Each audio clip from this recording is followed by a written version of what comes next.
Hardly had a kind of an illustrious career for Scotland, although I take great pride in the fact I scored for Scotland against England. So I never made a European Championships, I never made a World Cup.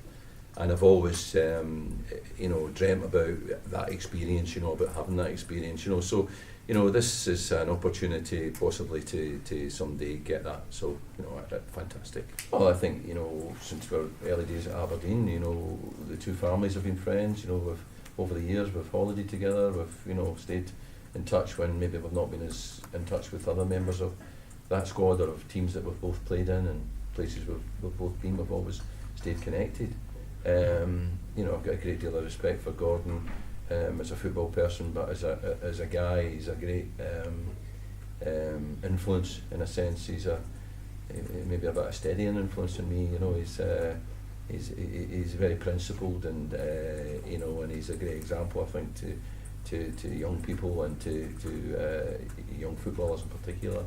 I think he's a great role model and sets very high standards, and I think that he's one of these people that, in a sense, almost embarrass you into, being as good as him. And I spoke to someone about this morning. I mean, I think, there are players who even in the period since Craig took the job, and particularly now, are really starting to emerge, are really starting to mature.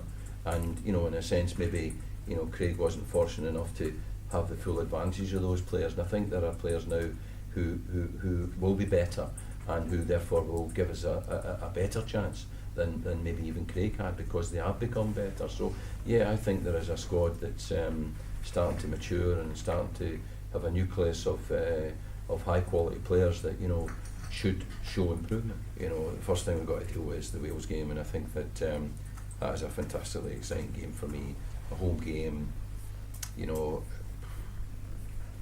That I think we've got to set everything out to try and win, and then take it from there. So finishing positions, that's certainly not the way I'd be thinking.